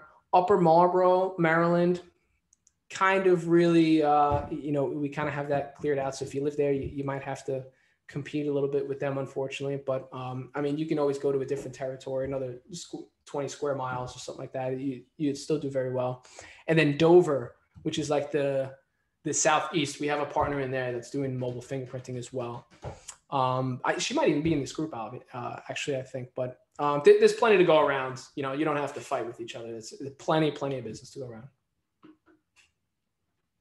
Yeah, if there's no one in your area, man, you could do really, really well. So, listen, does anybody have any last minute questions? Monica, do you have anything? You wanted to touch on? I know there's a lot of Q&A. This was great. This was awesome. I love the class. I was just sharing with everybody the the postcard that I was inspired to have worked on based on our last class. So you guys check that out in the chat. It's still in rough form. Raise your hand, give me a heart or an emoticon if you want Bump It Marketing to come back to Notary Nerds and teach us how he's got print scan at the top of all of these raise your hand and let me see who would be interested in that. Because I think the ink we're good with, Dan has really thoroughly trained us. I think it's time for us now to figure out how to take everything that he has taught us and apply it in our marketing so we can actually start seeing the money come in. Okay, good. So I'm gonna run over something real quick. This is what I love to do. I have a staff that does this. Thank God I don't have to do it all anymore. But I do really pride myself on being good at this stuff. So this is my expertise, is the marketing portion of it, right? So I typed in ink fingerprinting. This is national. If you type in ink fingerprinting anywhere in the world, you're gonna get this result. Print scan's number 1, print scan's number 2, safe scan is number 3. Safe scan is a client of ours. They're a marketing client of ours as well. So very proud that all three of these are basically clients of ours. So we kind of own the market on ink fingerprinting. Doesn't mean that you can't do it too, because this is national, right? You're going to be in local right here for the Google My Business. That's going to be super important. If you type in mobile fingerprinting, and to be honest, I should be doing this in an incognito tab because my browser is, they call it browser fingerprinting. Actually, that's what it's called. But my browser is going off of what I usually, websites I visit and stuff like that. But you could do this in your own computer. You'll see it's the same thing. But mobile fingerprinting, you'll see that print scan's number 1, print scan's number 2. These people actually are competitors, so good on them for coming in close second, but we own it right here, number 1 and number 2. So very proud about that again. Basically anything with fingerprint that you type in, we're going to be on like the first page. So it takes a lot of work. We do have a proven process to do it, specifically with the Google My Business as well. So if I type in Fingerprinting Tempe, right? Brand new client of ours. They have 0 reviews. We literally just opened up this business and they are ranking above Arizona LiveScan, which is like the go-to market there. And right below 911 OCC Med Tempe Clinic. That's probably like a home health care agency that only does employees, but we're right here. We opened this up probably literally 2 weeks ago and we're already in the top 3. They're getting a lot of phone calls, calls from this. I want to plug in personally to that service. That helped me tremendously. This is going to be super important. I'll give you a quick crash course in search engine optimization, SEO, for Google My Business, right? This is what's going to matter. Proximity. So proximity is very important. If this Google My Business was not located inside of Tempe, it would not be ranking for fingerprinting Tempe, right? It just would not, right? You cannot have your Google My Business in Phoenix and show up for fingerprinting Tempe. Google will not allow it. They're not going to do it. That's important. Reviews are so important. Reviews are everything. When you open up your Google My Business, have friends and family members who live in the same area because their IP address needs to be attached to like that general area. You can't have somebody in New York give a review on Florida, Google My Business too many times. Otherwise they'll suspend it. But yeah, listen, I can talk about this stuff for days. We'll definitely do some type of course on this. I'll tell you right now, my business, when we started out in SEO, SEO is very expensive, thousands of dollars per month, very expensive. Quite honestly, you are much better off learning it and doing it yourself because it's not hard. It's just very labor intensive. And as an agency that did it, it was very difficult to do it for small businesses because they just didn't have a budget. And we just couldn't do it because we couldn't even break even on it. So I'd rather teach it. It's going to be much more valuable that way. You're going to get a lot of value from it. Super important. This is everything. You know, marketing is everything. If you're not marketing, then you have no clients. You know, so that really is my specialty. I love that stuff. Well, I'm I looking really forward do. to it, and you know, I'll be in your inbox about it here in the next few days for sure. Yeah. And everybody, thank you very much for attending this class. We very much appreciate you giving us some time on Saturday. I'll get the replay uploaded within 24 hours. And I hope to see you guys on tomorrow. Dan, did you have any final words before we go? No, just listen, if you guys are interested in any live scan stuff, or just fingerprinting in general, right? But live scan in general, I just put I just put a link to everybody in the chat. So printscanmembers.com is our website. You can go into that, you can opt in. What's going to happen if you opt in is you're going to fill out your first, last name, or just your first name rather, email and phone number. We're going to enroll you in a campaign where we're going to send you some emails and text messages over the next week. And whenever you have a time, you can book a call with us just for information to actually get a live scan device. I'm going to tell you right now that if you're in Florida, a live scan device is going to be where it's at. If you're in any other state, you can start with a live scan device. You absolutely can. If you're looking to take that next step, right? You definitely can. You can also start with ink fingerprinting. There's no paywall associated with this, which is what I love, because you can start with these ink cards, you know, primarily cheap, and just really putting in some elbow grease and making some money out of it. And then you reinvest it into a live scan device, you reinvest it in your brand, and then you hire an employee, and then you're off to the races and you're making money in your sleep. So that's what it's all about. Awesome. Love it. Love everything about it. Thank you so much. And for everyone, tomorrow's class, fingerprinting notary integration is going to be same time, same place. The Zoom link is in the course. So just feel free to, those of you that are in the advanced membership are going to be able to access that. So if you're not in the advanced membership, that's where you'll need to be in order to access tomorrow's class. Outside of that, let's go enjoy this Saturday afternoon, and you guys have a great day. Thank you, everybody. I really appreciate it.